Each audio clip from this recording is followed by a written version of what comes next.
Hi ಸ್ನೇಹಿತರೆ, ಎಲ್ರಿಗೂ ನಮಸ್ಕಾರ. ಕಾವ್ಯ ಪ್ರಕಾಶ್ ಯೂಟ್ಯೂಬ್ ಚಾನಲ್ಗೆ ತಮ್ಮೆಲ್ರಿಗೂ ಸ್ವಾಗತ.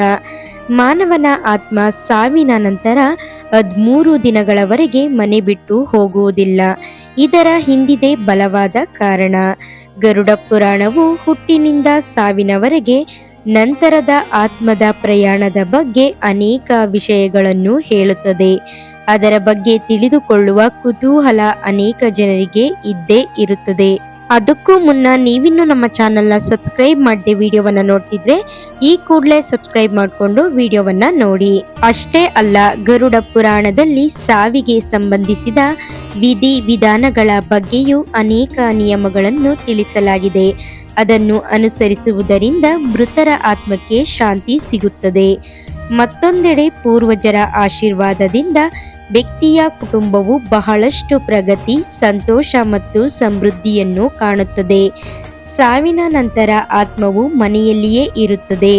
ಗರುಡ ಪುರಾಣದ ಪ್ರಕಾರ ಸಾವಿನ ನಂತರ ಮಾನವನ ದೇಹದ ಆತ್ಮವು ತನ್ನ ಮನೆಯಲ್ಲಿ 13 ದಿನಗಳವರೆಗೂ ಇರುತ್ತದೆ.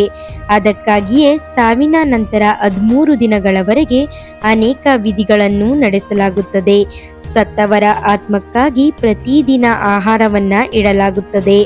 ಇದರ ನಂತರ 13ನೆಯ ದಿನದಂದು ಪಿಂಡದಾನ ಮಾಡಲಾಗುತ್ತದೆ.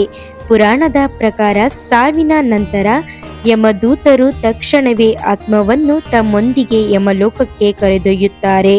ಅಲ್ಲಿ ಮರಣ ಹೊಂದಿದವನ ಕಾರ್ಯಗಳನ್ನು ಲೆಕ್ಕ ಹಾಕಲಾಗುತ್ತದೆ. ಬಳಿಕ 24 ಗಂಟೆಗಳ ನಂತರ ಆತ್ಮವು ಮತ್ತೆ ತನ್ನ ಮನೆಗೆ ಮರಳುತ್ತದೆ. ಇದರ ಹಿಂದಿನ ಕಾರಣ ಕುಟುಂಬದ ಮೇಲಿನ ಬಾಂಧವ್ಯ. ಇಲ್ಲಿ ಆತ್ಮವು ತನ್ನ ಸಂಬಂಧಿಕರ ನಡುವೆ ಅಲೆದಾಡುತ್ತದೆ, ಅವರನ್ನು ಕರೆಯುತ್ತಲೇ ಇರುತ್ತದೆ.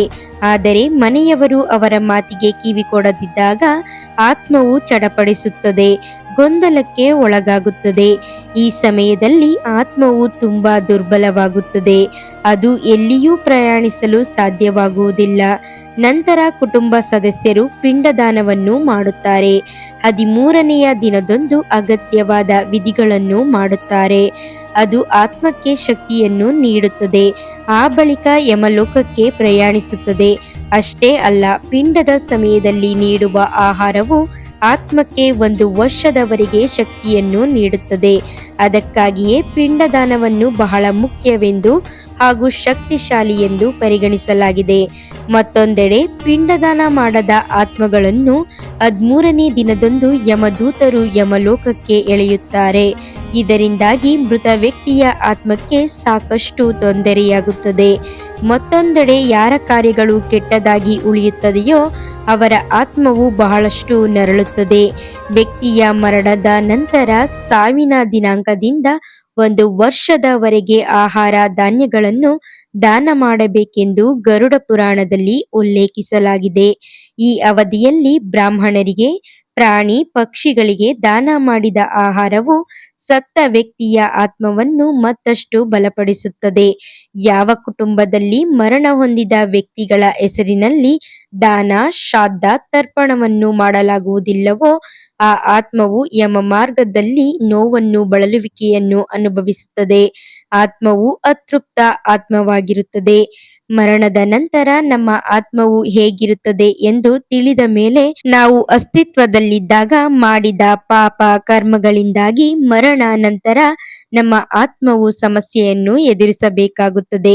ಹಾಗಾಗಿ ಇರುವ 3 ದಿನದ ಬಾಳಿನಲ್ಲಿ ಒಳಿತು ಮಾಡುವುದು ಉತ್ತಮ.